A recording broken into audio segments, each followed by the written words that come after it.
Welcome to square talks. నా పేరు దీప్తి. ఈరోజు మనతో పాటు మాట్లాడడానికి సీనియర్ జర్నలిస్ట్ జయసింహ గారు ఉన్నారు. ఆయనతో మాట్లాడదాం. నమస్తే సార్. నమస్తే. ఈ మధ్య చూసుకున్నట్లయితే ఈ సర్వే చేశారు కదా సార్. ఈ సర్వేస్‌లో కొన్ని దేశాల్లో అంటే ఒక దేశంలో ప్రజలలో జీవించాలనే ఆశ తగ్గుతుంది. ఎందుకంటారు? యాక్చువల్‌గా ఆహ్, కొన్ని ఆహ్, రోజుల క్రితం మేబీ కొన్ని వారాల క్రితం జపాన్ ప్రభుత్వం అధికారికంగా ఒక సర్వే చేసింది.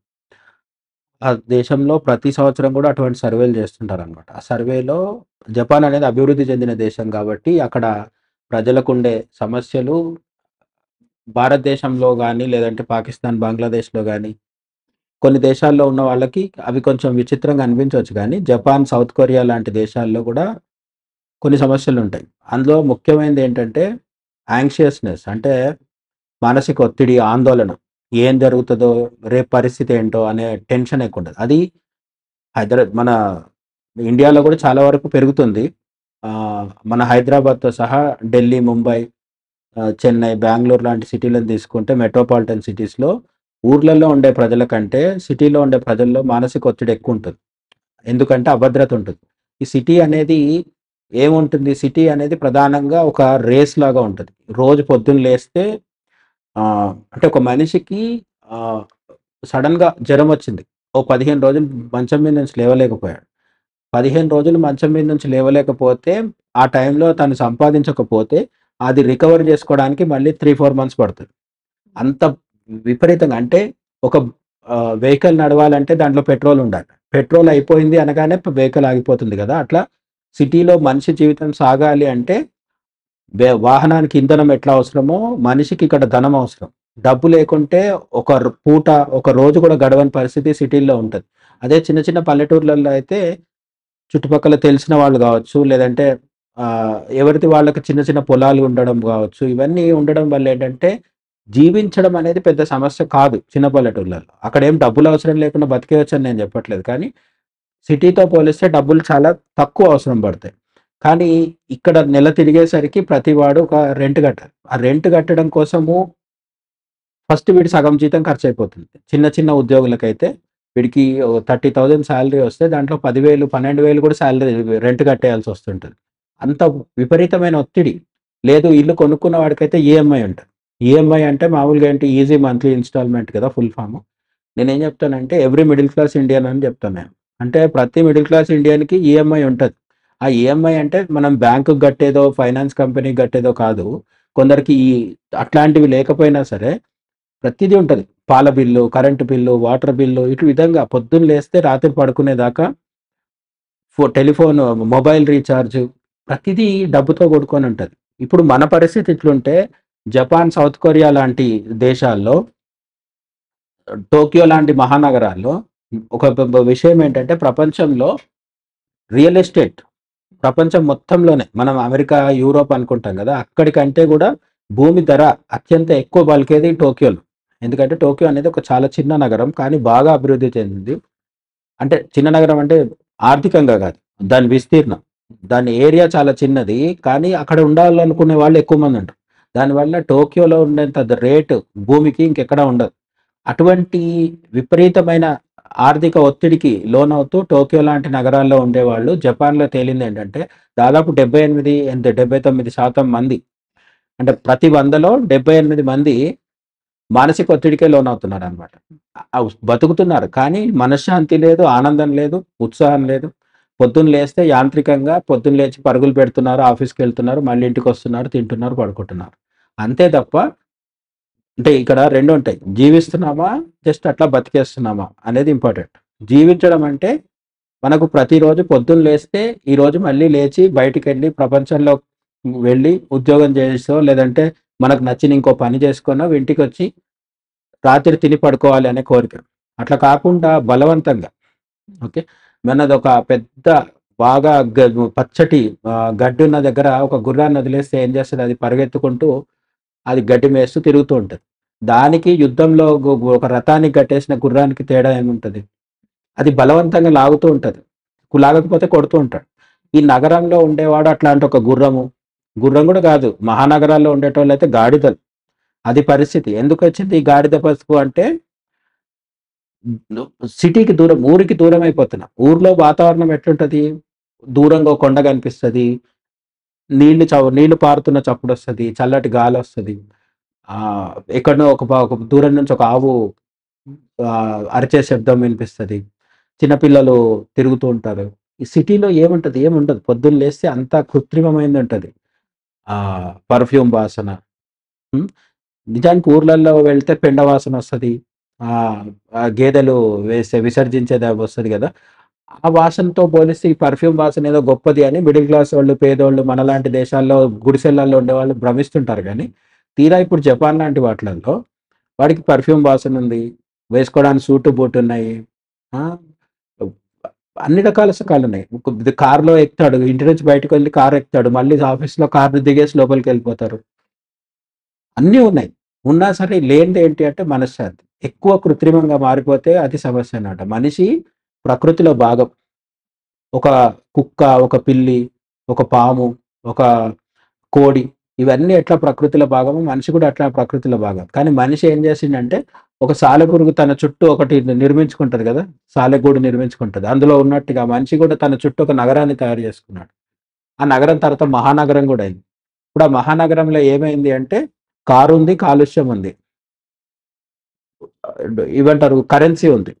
అన్నీ ఉన్నాయి. కానీ కారుణ్యం లేదు. ఒకడి పట్ల ఒకడికి సానుభూతి లేదు. ఒకవేళ ఎవరైనా చాలా మంచోళ్ళుండి పక్కోడి మీద సానుభూతి చూపిద్దామన్నా వాడు ఉద్యోగం వెళ్ళాలి గదా! వీడు ఉద్యోగానికి పోడు. వాడు కూడా ఉద్యోగానికి పోకపోతే ఎట్లా? అందుకని పొద్దున్న లేస్తే ఉరుకులు పరుగులనమాట. దానివల్ల జపాన్ లాంటి దేశాలు, సౌత్ కొరియా లాంటి దేశాల్లో విపరీతమైన మానసిక ఒత్తిడికి లోనైపోయి ఆహ్, అంటే మొత్తం జీవించాలనే ఆసక్తి తగ్గిపోతుంది అని ఆ సర్వే సారాంశం అనమాట. 78 మందికి మానసిక ఒత్తిడి, ఆందోళన ఉంటే కొంతమంది ఒక 28% మందికైతే అసలు 100 ఏళ్ళు బతికే అవకాశం వస్తే బతుకుతారా అని అడిగితే వద్దు తొందరగా చచ్చిపోతామని చెప్పారంట సర్వేలో. అంటే బతికే అవకాశం ఉన్నా వద్దు ఈ జీవితము తొందరగా చచ్చిపోతే బావుండు అని వాళ్ళు అనుకుంటున్నారనమాట. కాకపోతే చాలా సంవత్సరాల క్రిందట మనం చూసుకున్నట్లయితే, ఈ ఎకానమీలో జపాన్ అనే దేశం రెండో స్థానంలో ఉంది. అవును. మరి వీళ్ళకి ఇలాంటి థాట్స్ ఇప్పుడు అభివృద్ధి చెందిన దేశంగానే ఉన్నాయి. మనం చూసుకున్నట్లయితే హోండా గాని, కార్లు అవును. ఇవన్నీ కూడా అక్కడ మ్యానుఫ్యాక్చరింగ్ అయినవే. అవును. సో, వాటికొక బ్రాండ్ ఉంది. చాలా ఎకనామిక్‌గా గూడా బాగుండేది. మరి ఇప్పుడెందుకు ప్రజల్లో ఇలాంటి ఆలోచన కలుగుతుందంటారు? అంటే ఇప్పుడు అదే నేను చెప్తున్నాను. బ్రాండ్ నేము, పైపైన మెరుగులు ఇవి చూసి మనం బాగున్నారని అనుకుంటాం. ఇక్కడ జపాన్ దాకెందుకు మన దగ్గర గూడా జూబ్లీ హిల్స్‌లో, బంజారా హిల్స్‌లో ఒకరోజు బయటికొస్తే అద్దాలు పెట్టుకొనొస్తారు. ఇట్లా నాలాగా సైట్‌తో పెట్టుకోరు వాళ్ళు. నల్లయి పెట్టుకొనొస్తారు వాళ్ళు. ఎండ లేదు, వాన లేదు. ఎప్పుడు ఆళ్ళ కళ్ళద్దాలు పెట్టుకొనే తిరుగుతుంటారు. నల్లటి సూట్ యేసుకుంటారు, షూస్ యేసుకుంటారు. వాడు ఒంటి మీద ఉన్న మొత్తం కలిపి తీసి లెక్క కడితే ఓ 10,00,000 విలువ చేస్తాడు. చైను, బెల్ట్ అవి ఇవి అన్నీ ఉంటాయి. లేడీస్ దగ్గర అయితే ఇంకా నగలుంటాయి కాబట్టి ఇంకా ఎక్కువ ధర పలుకుతారు. 1,00,00,000, 2,00,00,000 కూడా ధర పలకొచ్చు వాళ్ళు. అంత డబ్బున్నా సరే మనశ్శాంతి ఉంటదని గ్యారంటీ లేదు. ఎందుకు ఉండట్లేదు వీళ్ళకి అంటే ఆర్టిఫిషియల్‌గా తయారైపోతారు. కృత్రిమంగా తయారైపోతున్నారు. అదే జపాన్ తీసుకుంటే అక్కడి నుంచే హోండా వచ్చింది, సుజుకి వచ్చిందని మనం మాట్లాడుకుంటున్నాం. కానీ అవి రావడానికి వెనుక కొన్ని వేల మంది కార్మికులున్నారు. ఒక మనిషి పొలంలో వ్యవసాయం చేసుకొని సాయంత్రం ఇంటికొచ్చి తిని పడుకుంటే ఉండే సుఖము ఒక కంపెనీలో పనిచేస్తే ఉండదు. ఎందుకు అంటే వాడు చెప్పిన టైంకెళ్ళాలి. వాడు పంపించినప్పుడు రావాలి. వాడు తిడితే పడాలి. ఉద్యోగం పోతది గదా! కోపమొచ్చేసి వచ్చేస్తే రావచ్చు. బయటికి రావచ్చు. ఇప్పుడు జపాన్‌లో, సౌత్ కొరియా అనేది డెమోక్రటిక్ దేశాలు. అక్కడ మనల్ని ఎవరు ఒత్తిడి చెయ్యరు. బానిసలమేం కాదు. కానీ బానిసలం కానప్పటికి గూడా భారతదేశంలో గూడా ఇప్పుడు కార్పొరేట్ కల్చర్ వచ్చింది గదా! 1990, 2000 తర్వాత చాలామంది ఎంసెట్ రాస్తారు. ఇంజినీర్ అవుతారు. ఇంజినీర్‌గా అయిన తర్వాత పోయి వెంటనే ఓ దేంట్లోనో జాయిన్ అయిపోతారు గదా! జాయిన్ అయిపోయిన తర్వాత వాళ్ళ లైఫ్ ఏంటి? 8 గంటల ఉద్యోగం. ఆ 8 గంటల ఉద్యోగం ఒక్కోసారి 10 అవ్వచ్చు, 14 గంటలు గూడా అవ్వచ్చు. ఎంత ఎక్కువసేపు పని చేశామనేది సంస్థకి సంబంధం లేదు. తక్కువ చేసిన రోజు మాత్రం పిలిచి అడుగుతారు. ఇది కాకుండా దాంట్లో మళ్ళీ అనేక వేధింపులుంటాయి. బాసు ఇబ్బంది పెట్టొచ్చు, మేనేజ్మెంట్ ఇబ్బంది పెట్టొచ్చు. మనకో రోజు పోబుద్ది అవ్వలేదు, లీవ్ తీసుకుంటామంటే కుదరకపోవచ్చు. ఇవన్నిటి నుంచి తప్పించుకోవడానికి జనాలేం జేస్తున్నారు ఇక్కడ ఇండియాలో గూడా కార్పొరేట్ ఉద్యోగులను గమనిస్తే టైం దొరికితే చేసేదేంటి? పడుకుంటారు. విపరీతంగా పడుకుంటారు. ఓకే. వీళ్ళు పడుకోవడాన్ని చూసి కుంభకర్ణుడు కూడా సిగ్గుపడతాడు. ఎందుకు అంటే మండే నుంచి ఫ్రైడే వీడు చేసిన గొడ్డు చాకిరీ అట్లుందనమాట. ఆ చాకిరీ నుంచి మనసు, శరీరం గాదు. కంప్యూటర్ ముందర కూర్చొని టైప్ చేయడానికి శరీరం ఏం అలసిపోతుంది? లేదు. కానీ ఈ కార్పొరేట్ ఉద్యోగాల్లో మనసు అలసిపోతది. ఈ మనసు అలసిపోయి వాడెవడో తిట్టిండనే అవమానం సబ్‌కాన్షియస్‌లో తిరుగుతుంటది. డిప్రెషన్ ఉంటది, అవమాన భారం ఉంటది, నిరాశ ఉంటది. నేను 5 రోజులు పని చేసినా సరే నాకు సరిపోయే డబ్బులు రావట్లేదని ఉంటది. నెల తిరిగేసరికి ఈఎంఐ కట్టాలి. ఇవన్నీ ప్రాబ్లమ్. పిల్లల ఫీజు కట్టాల్సి ఉంటది. ఇవన్నీ ఆలోచనలతో ఏం చేస్తాడు? తప్పించుకోవడానికి ఎక్కువ సేపు నిద్రపోతాడు. నిద్రపోయిన తర్వాత లేచిన తర్వాత వీడికి వెంటనే గుర్తొచ్చేదేంటి? బిర్యానీ తిందామనిపిస్తది. మద్దు తాగుదామనిపిస్తది. ఇవన్నీ నెగెటివే. మళ్ళీ ఇవన్నీ కూడా ఏం చేస్తున్నాయి వాడిని మళ్ళీ ఇంకా డిప్రెషన్‌లోకి కొంతమంది వెళ్లి జిమ్ చేస్తుండొచ్చు. వాళ్ళు కూడా ఉన్నారు. యోగా చేసేవాళ్ళు, జిమ్ చేసేవాళ్ళు కూడా ఉన్నారు. కానీ మెజారిటీ వాళ్ళు ఏం చేస్తున్నారంటే మండే టు ఫ్రైడే చేసిన ఒత్తిడి, మండే టు ఫ్రైడే నగరంలో ట్రాఫిక్‌లో తిరుగుతూ ఉంటారు కదా! అసలు ఒక 50 ఏళ్ల కింద, 100 ఏళ్ల కింద భారతదేశంలో సగటు జీవి పరిస్థితి ఏముండేది? వాడి ఇల్లు నుంచి ఆ పొలం వరకో, ఉద్యోగం వరకో ఒక 15 నిమిషాలు, 20 నిమిషాలు, అరగంట ప్రయాణం చేసి వెళ్ళక్కడ చాలా వరకు నడుచుకుంటూ తిరిగేవాడు. నడుచుకుంటూ పోయి అక్కడ తన పని చేసుకొని ఇంటికొచ్చేసేవాడు. మధ్యాహ్నం భోజనం కూడా ఇంటికొచ్చి చేసుకొని వెళ్ళేవాళ్ళు చాలామంది.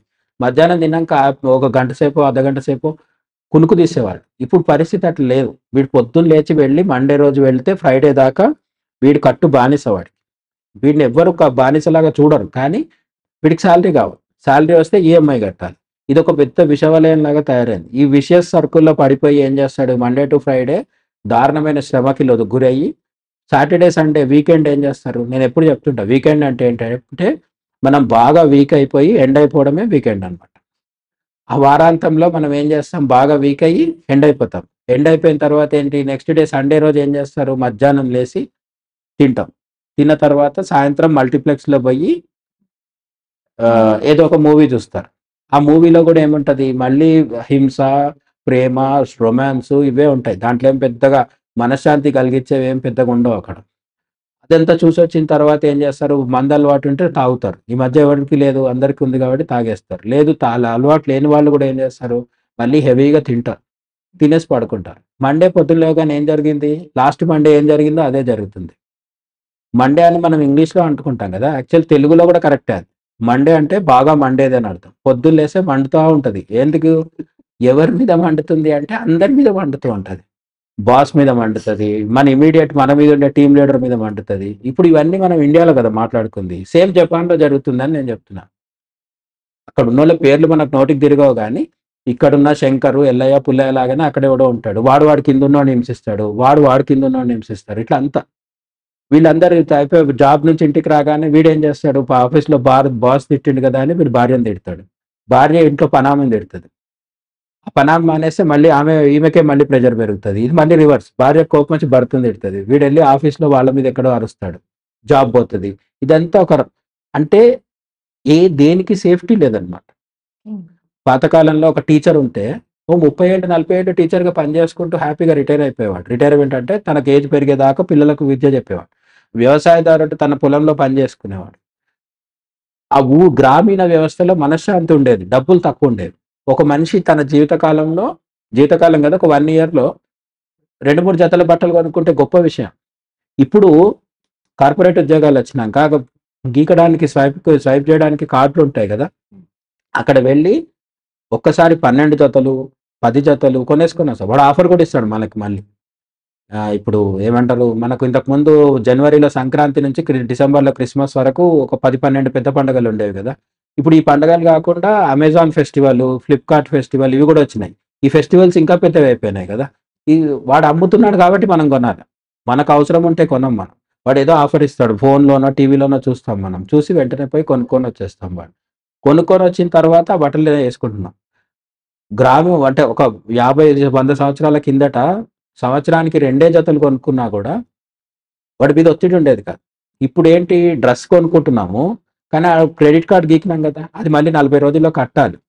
ఈ 40 రోజుల్లో మనం కట్టడానికి నానా తిప్పలు పడాల్సొస్తుంది. ఈ తిప్పలు అంటే కన్స్యూమరిజం. వినియోగదారుడిగా మారిపోతున్నాం. మనిషి లేడు. నగరంలో మనుషులుండరు. ఉండేదెవరు అంటే వినియోగదారుడుంటాడు. వినియోగదారుడిని వినియోగించుకునేవాడుంటాడు. ఇద్దరే ఉంటారు. ఆఫర్ ఇస్తున్నాడు వాడు అంటే అర్థం ఏంటంటే, నేను ఈ డిసెంబర్ 31 సందర్భంగా గూడా నాకు దృష్టికి ఒకటొచ్చిందనమాట. ఏపీలో ఒక ఎమ్మెల్యే గారు స్వయంగా లేడీస్ అందరికీ free birth new year party ఇచ్చాడనమాట. అక్కడ మీరు వచ్చి డిస్కోథెక్ ఉంటుంది, డాన్స్ ఆడుకోండి, ఆ, మ, అక్కడ అవన్నీ పానీపూరి లాంటివి ఉంటాయి, తినండి, ఎంజాయ్ చేయండి, కబుర్లు చెప్పుకోండి. సాయంత్రం December 31 సాయంత్రం 7 నుంచి 12 వరకు మీ ఇష్టం, ఫర్ ఓన్లీ లేడీస్, లోపలికి జెంట్స్ ఎవరు రారు, మీకు ఏం ప్రాబ్లం లేదు, మీరు వచ్చి పండగ చేసుకోండి అని చెప్పాడు అనమాట. ఎందుకు చెప్పుంటాడు? వెళ్ళే వాళ్ళు కూడా ఆలోచించుకోవాలన్నమాట. ఎవరైనా సరే, ఒక కంపెనీ వాడు కానీ ఎవరైనా సరే ఒక ఆఫర్ ఎందుకు ఇస్తారు? ఎవ్వరో దాదు అసలు. చిన్న పిల్లోడికి అమ్మ ఒక ఐస్ క్రీమో, లడ్డూనో, లేకపోతే టీవీ రిమోట్ చూపించి ఇది నీకు ఇస్తాను అని అన్నది అంటే అర్థం ఏంటి? పిల్లోడు అన్నం తినాలని అర్థం. తల్లి కూడా ఏం ఫ్రీగా ఇవ్వదు, ఊరికే ఇవ్వదు కదా. సో వీడు అన్నం తినాలంటే రిమోట్ చూపించి, ఆ రిమోట్ కావాలంటే నువ్వు అన్నం తినాలి. అట్లనే కంపెనీలు కూడా ఏం చేస్తాయంటే డిస్కౌంట్ ఇస్తున్నాయి అంటేనే అర్థం ఏంటంటే నీ జేబుల్లో చేయబెడుతున్నాడు వాడు అన్నాడు. తను ఉన్న ప్లేస్లోనే కూర్చొని నీ జేబుల్లో ఉన్న డబ్బులు లాగేసుకోవడం కోసం డిస్కౌంట్ అని ఒకటి పెడతాడు అనమాట. ఆ డిస్కౌంట్కి టెంప్ట్ అయ్యి వీడు పోయి కొనుక్కుంటే ఏంటి, నెక్స్ట్ మంత్ నుంచి ఈఎంఐ అని ఒకటి మొదలవుతుంది. ఈ ఈఎంఐ ఎప్పుడైతే మొదలవుతుందో వీడికి మనశ్శాంతి లోపిస్తుంది. ఇది నగరాలలో జరుగుతున్నది అనమాట. నగరాల్లో మొత్తం మీద జరుగుతుంది ఏంటంటే, సింపుల్గా చెప్తాను నేను. ఒక కంపెనీ పెడతాడు, ఆ కంపెనీ వాడు అమ్మడం మొదలు పెడతాడు. అవి కొనడానికి మిడిల్ క్లాస్ వాడు, పేదోడు, లేదంటే కాస్త డబ్బులు ఉన్నాడు, హయ్యర్ మిడిల్ క్లాస్ వాడు అందరూ పోటీ పడతారు. అది కార్ కావచ్చు, జీన్ ప్యాంట్ కావచ్చు, లేకపోతే ఎల్ఈడి టీవీ కావచ్చు, ఏదైనా అవ్వచ్చు. ఇవన్నీ అన్నిటికంటే పెద్దది మద్యం. అది పెద్దది. గవర్నమెంట్ దాని మీదే బతుకుతుంది, కార్పొరేట్లు దాని మీదే బతుకుతారు.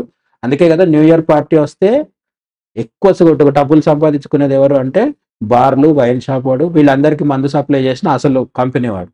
వీళ్ళందరి మీద ట్యాక్స్ వేసే గవర్నమెంట్. వీళ్ళందరికీ డబ్బులు ఎక్కడి నుంచి వస్తున్నాయి అంటే మనలాంటి వాళ్ళ దగ్గర నుంచి వస్తున్నాయి.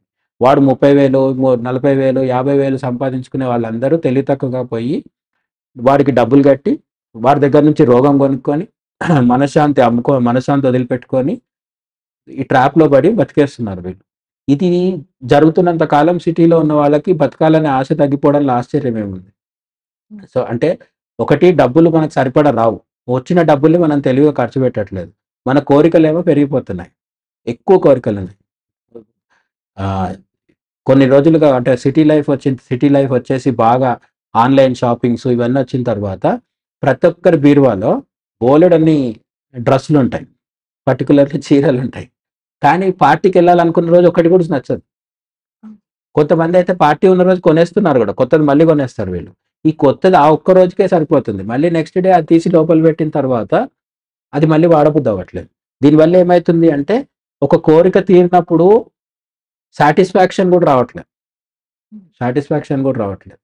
ఎందుకు ఇట్లా జరుగుతుంది అంటే మన మైండ్ స్టేబుల్గా ఉండట్లేదు. మైండ్ స్టేబుల్గా ఉండనివ్వని పరిస్థితులు ఎక్కడున్నాయంటే సిటీ లైఫ్లో ఉన్నాయి. సిటీ లైఫ్ ఢిల్లీ లాంటి సిటీలలో అయితే పీల్చడానికి గాలి కూడా లేదు. గాలి కూడా కొనుక్కోవాల్సి వస్తుంది.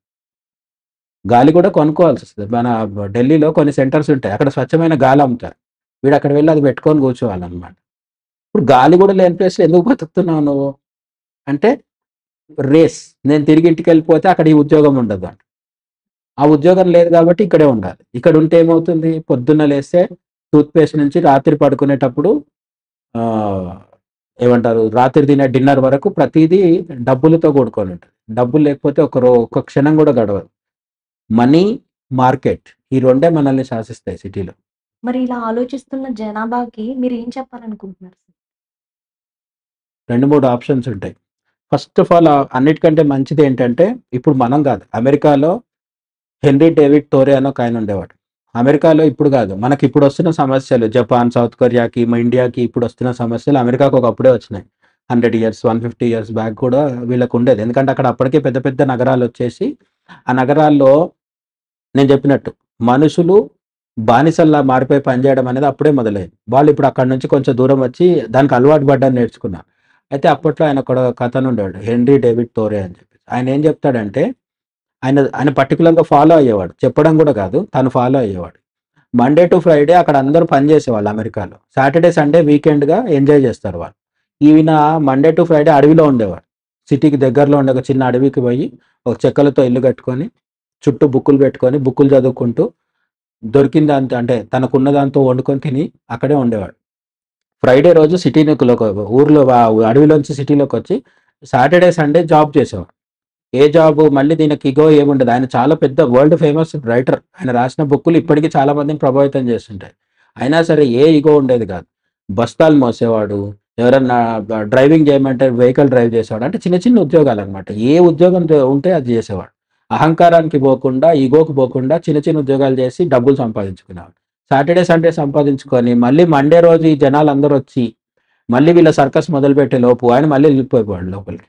ఇది మంచి ఆప్షన్ అనమాట. అయితే అందరు మన వాళ్ళకి కుదరదు నేను అది చెప్పేది. బట్ మన దేశంలో కానీ ఇండియా లాంటి దేశాల్లో ఒక 10 ఏళ్ళో 20 ఏళ్ళో సిటీలో బతికినా సరే వీలుంటే తిరిగి పల్లెటూరుకి వెళ్ళిపోయి అక్కడ బతికే అవకాశం ఉందేమో ఆలోచించుకోవాలి.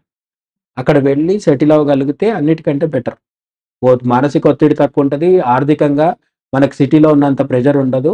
నెల గడవాలంటే 1,00,000 కావాలి, 2,00,000 కావాలి, ఇటువంటి సమస్యలు ఉండవు. కాదు మేము ఇక్కడే పుట్టి ఇక్కడే పెరిగినాము, లేదంటే మేము సిటీ వదలాలంటే లేదు, లేదంటే ఇంకా కొన్ని సమస్యలు ఉంటాయి. పిల్లలు చదువుకోవాల్సి ఉంటుంది. వీళ్ళు ఆల్రెడీ ఒక 20 ఏళ్ళు కష్టపడతారు. తర్వాత పిల్లలు పుడతారు. ఈ పిల్లలు పుట్టిన తర్వాత వాళ్ళు 20 ఏళ్ళు మళ్ళీ సిటీలోనే కదా చదువుకోవాలి కదా. చిన్న చిన్న పల్లెటూరుకి వెళ్తే అక్కడ ఉండే గవర్నమెంట్ స్కూల్లో చదివించలేము మేము అని అనుకుంటే, ఇక్కడ ఉన్నప్పుడు కూడా ఏమంటారు, తామర పువ్వు గురించి చెప్తారు కదా, అది నీళ్ళల్లో ఉంటుంది కానీ దానికి తడి అంటది అనమాట తామర పువ్వుకి. అట్లా మనం కూడా సిటీలో ఉండాలి కానీ సిటీని మనకు అందించుకోవద్దు. మనం సిటీలో ఉండాలి, సిటీ మనలో ఉండకూడదు అనమాట. చాలా సింపుల్గా ఉండడం నేర్చుకుంటే ఎక్కడైనా సరే మనం చాలా ప్రశాంతంగా ఉండొచ్చు. సింపుల్గా ఉండడం అంటే ఏంటి అంటే అది ఎవరి స్థాయికి వాళ్ళది. సింప్లిసిటీ అనేది మనం నిర్ణయించలేము. మన ఒకరికి సింపుల్గా అనిపించింది ఇంకొకరికి కాకపోవచ్చు. చివరికి ఒక 25 ఇయర్స్ తర్వాత ఎవరికైనా జుట్టు తెల్లబడుతుంది కదా, ఓ రూ. 30 రూ. 100 200 ఖర్చు పెట్టి హెయిర్ డై కూడా వేసుకోవద్దు. అది కూడా సింప్లిసిటీనే కదా. మనకు నెలలో ఆ బిల్లు తగ్గిపోతుంది కదా. అసలు జుట్టే దండగా, దానికి మళ్ళీ రంగేసి ఇంకో కొంచెం డబ్బులు దండగా చేసుకోవడం అంటే ఇటువంటివి ప్రెజర్స్ అన్నమాట. ఇది ఎగ్జాంపుల్ చెప్తున్నాను. లేదా ఎవరు జుట్టుకు రంగేసుకోవద్దని నా ఉద్దేశం కాదు. హెయిర్ డై చేసుకోవచ్చు కానీ మనకు అవసరమా లేదా, మనం ఉండే జాబ్లో కంపల్సరీ అయితే చేయాలి. లేదు అవసరం లేదు అనుకుంటే చేయకూడదు. లేదు పక్కోళ్ళు అందరూ చూసి నన్ను మళ్ళీ చాలా ముసలోడు అనుకుంటారేమో అని భయం వేస్తే వేసుకోవచ్చు. బట్ వేసుకున్నా వేసుకోకున్నా కూడా దానివల్ల మన మీద ఆర్థిక ఒత్తిడి పెరుగుతుంది. ఇటువంటివి చాలా ఉంటాయి. కొంతమందికి పబ్కి వెళ్ళడం కూడా చాలా అవసరం. మనకు పబ్కి వెళ్ళడం అవసరం కాకపోవచ్చు. కొంతమందికి నెల మొత్తంలో 2-3 సార్లు పార్టీ చేసుకోకపోతే వాళ్ళకి చాలా ఇబ్బందిగా ఉంటుంది అనమాట. మన అవసరాల్ని ఎంత తగ్గించుకుంటాం అనేది ఇంపార్టెంట్. సిటీలో తప్పనిసరి ఉండాల్సి వచ్చినా సరే మన ఆర్థిక అవసరాలు తగ్గించుకుంటూ రావాలి. ఇవన్నిటి పక్కన పెడితే అన్నిటికంటే ఇంపార్టెంట్ ఏంటంటే పొద్దున్న లేచిన తర్వాత నేను నా కోసమే బతుకుతాననే ఆలోచన మానేయాలి. ఓకే. పొద్దున్న లేస్తే నేను నాకో సొంత ఇల్లు, ఆ సొంత ఇంటికి ఈఎంఐ కట్టుకుంటాను. నా ఇంటి ముందర ఒక లాన్ ఉంటుంది, దాంట్లో ఒక కారు ఉంటుంది. ఆ కార్లో నేను నా భార్యని పిల్లల్ని తీసుకొని వీకెండ్కి టూర్ వెళ్ళొస్తాను. ఇవన్నీ చాలా సంతోషకరమైనవి. మల్టీప్లెక్స్లో సినిమా చూస్తాను, పాప్కార్న్ తింటాను. ఇవన్నీ మంచివే. కానీ ఇది మొత్తము మన కోసమే కదా బతుకుతున్నది. లైఫ్లో వీలైనంత వరకు పక్కవాడికి ఏమైనా చేయగలుగుతామా చూడాలి. వారంలో ఒక రోజైనా సోషల్ సర్వీస్ చేయాలి.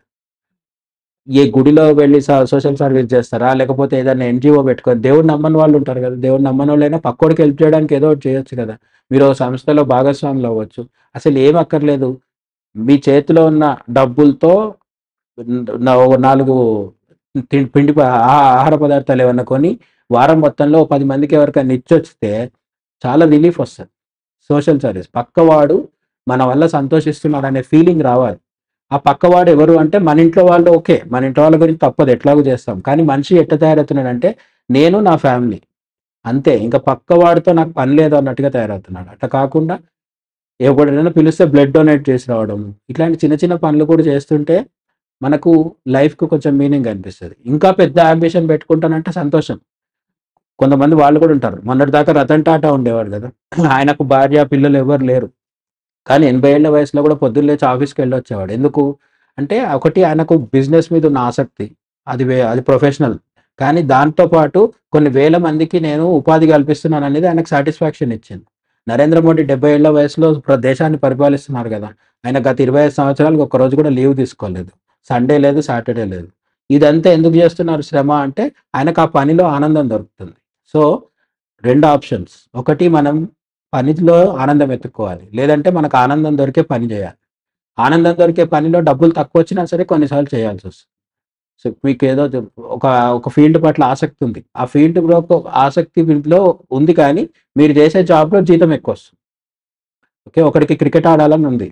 కానీ వాడు చేసే అకౌంట్స్ అకౌంటెంట్‌గా పనిచేస్తున్నాడు. అకౌంటెంట్‌గా చేస్తున్నప్పుడు డబ్బులెక్కువొస్తున్నాయి. క్రికెట్ ఆడితే డబ్బులు రావు. మరెట్లా? అప్పుడు అకౌంట్స్ చేయడంలోనే ఆనందం పొందాలి. లేదంటే అదొదిలేసి క్రికెట్ ఆడుతూ ఏ హోమ్ ట్యూషన్సో లేకపోతే ఇంకేదో చిన్న చిన్న ఉద్యోగాలు చేస్తూ తక్కువ డబ్బులతో బతకడం ఎట్లా అనేది అలవాటు చేసుకోవాలి. ఈ విధంగా చేసే పనిలో ఆనందం వెతుక్కోవడం ఒక పద్ధతి. లేదంటే ఆనందం దొరికే పని వెతుక్కుంటూ ఎంత రిస్క్ అయినా చేయడం ఇంకో పద్ధతి. ఈ రెండిట్లో ఏదన్నా ఒకటి చేయాలన్నమాట. అన్నిటికంటే ముఖ్యంగా ఏంటంటే నగరాల్లో ఉండేవాళ్ళు వీలైతే ఈ నగరానికి దూరంగా ట్రాఫిక్‌కి, కాలుష్యానికి అన్నిటికి దూరంగా ప్రకృతికి దగ్గరగా. ఎందుకంటే అల్టిమేట్‌గా ఫైనల్‌గా మనకు మనిషి అనేవాడు ప్రకృతిలో భాగం. మనం ఫీల్ అవుతాం. నేను కుక్క కంటే, గాడిద కంటే, ఒంటె కంటే, ఏనుగు కంటే గొప్పోడినని. ఏం గొప్పోళ్ళం కాదు. మనం వాటికంటే తెలివి తక్కువోళ్ళం. అందుకే అవి హాయిగా ప్రకృతిలో ఉంటున్నాయి. పొద్దున్న లేచి తిని, తిరిగి పిల్లల్ని గాని చచ్చిపోతున్నాయి. మనిషి పిచ్చి పిచ్చి వేషాలన్నీ వేస్తున్నాడు. వాడు బతకలేక చేస్తున్నాడు. పక్కోడు బతుకుతుంటే వాడిని చంపాలని కూడా ట్రై చేస్తున్నాడు.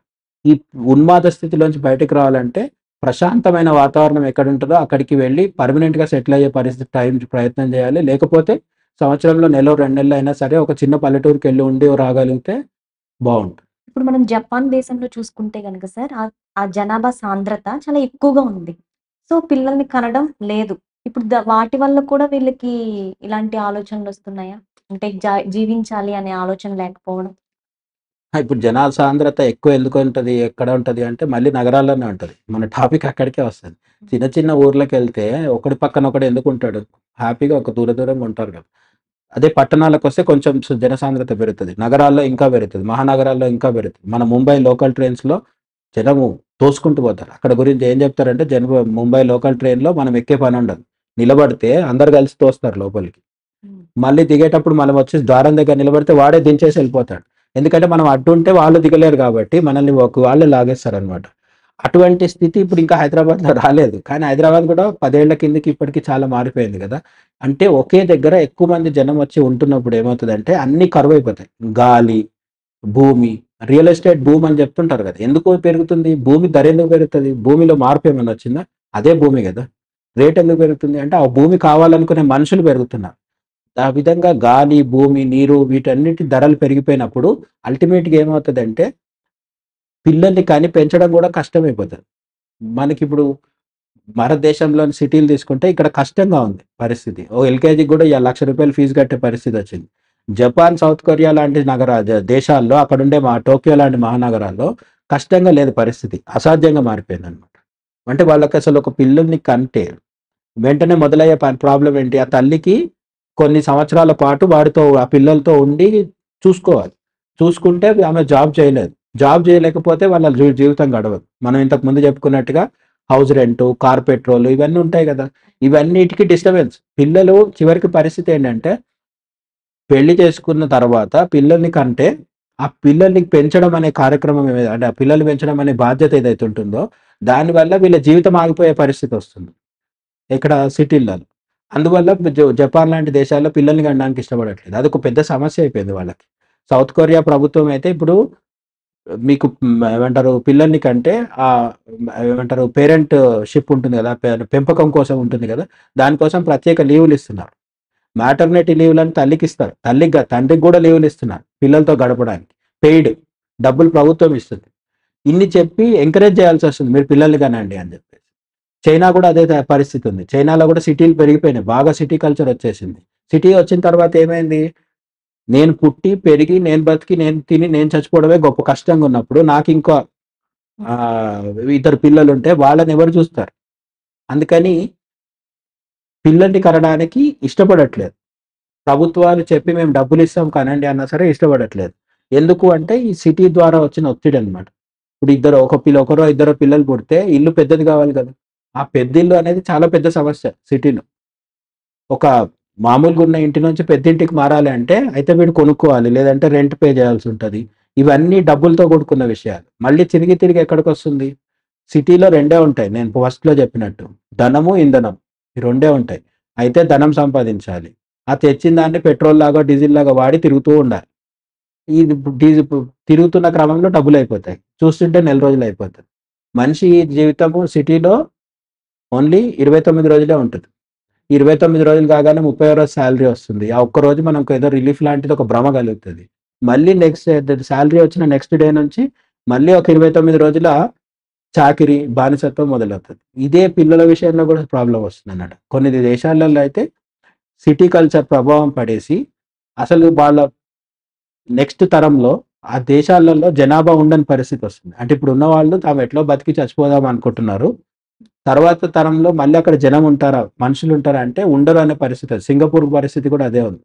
సింగపూర్ మాయమైపోతుందని ఈ మధ్య కాలంలో ఎలాన్ మస్క్ కూడా చెప్తున్నాడు. ఎందుకు మాయమైపోతుంది అంటే అక్కడ కొత్తగా పిల్లలు పుట్టట్లేదు. తక్కువ మంది పుడుతున్నారు. ఆ ప్లేస్‌కి వేరే వాళ్ళు వలసొచ్చో లేకపోతే అక్కడికి ఇంకొకడు వచ్చి ఉంటే ఉండొచ్చేమో గానీ, అక్కడ ఉండాల్సిన వాళ్ళు మాత్రం కొత్తగా పిల్లల్ని కని మళ్ళీ నెక్స్ట్ తరాన్ని అందించలేకపోతున్నారు. దీనివల్ల 2 సమస్యలు. ఒకటి వాళ్ళ జనాభా తగ్గిపోతుంది. వాళ్ళ జాతి అంతరించిపోతుంది. ఇదంతా సరే అది పెద్ద సీరియస్ అనిపించకపోవచ్చు. కానీ ప్రాక్టికల్ సమస్య ఏంటంటే అది నేను చెప్పినాను. పొద్దున్న లేచి ఉద్యోగంకెళ్ళి యాంత్రికంగా తిరిగొచ్చి అలసిపోయి పడుకోవడం వల్ల వీళ్ళకులో ఒక ఆహ్, ఆత్మానందం గాని, మనశ్శాంతి గాని, మనసులో ఉత్సాహం గాని ఇవి రావట్లేదు. ఇంటికెళ్ళి బయట జాబ్‌కెళ్ళొచ్చిన తర్వాత ఇంట్లో ఇద్దరు చిన్న పిల్లలుంటే వాళ్ళని చూసి మురిసిపోయే పరిస్థితి లేదు. అందుకు పిల్లలు లేకపోవడం వల్ల ఒంటరితనం అనిపిస్తుంది. భార్యకి భర్త, భర్తకి భార్య ఉంటారు సంతోషం. ఎన్ని రోజులుంటారు. పిల్లలు లేకపోయేసరికి వాళ్ళలో గూడా ఒక ఒంటరితనం వస్తుందనమాట. న్యూక్లియర్ ఫ్యామిలీలు అవ్వడం వల్ల ఈ భార్యాభర్త కంటే పెద్దవాళ్ళు అత్త, మామ, నాయనమ్మ, అమ్మమ్మ ఎవరు లేరు. వీళ్ళకంటే చిన్నవాళ్ళు పిల్లలు గూడా లేరు. మరి వీళ్ళిద్దరు ఎంతకాలం అని ఉంటారు? ఆ ఒంటరితనం వస్తుందనమాట. ఆ ఒంటరితనం చివరికి మనశ్శాంతికి, ఎన్ని రోజులు బతుకుతామనే నిరాశకి, ఇంకా కొన్నిసార్లు విపరీతమైపోయినప్పుడు ఏంటంటే ఆత్మహత్యలు చేసుకునే పరిస్థితి గూడా వస్తుందనమాట. కాబట్టి పిల్లల్ని కనకపోవడం అనేది పైకి పరిష్కారంగా కనిపించినా గానీ అదొక పెద్ద సమస్య. పిల్లల్ని కని వాళ్ళని పెంచడం కోసం మళ్ళీ కష్టపడుతూనో ఏదో విధంగా చేస్తూ ఉంటే జీవితం మీద కొంత ఆసక్తి పెరిగే అవకాశం ఉంది. ఇంత చక్కటి విషయాన్ని మాకు అందించినందుకు థాంక్ యూ సార్. ఓకే.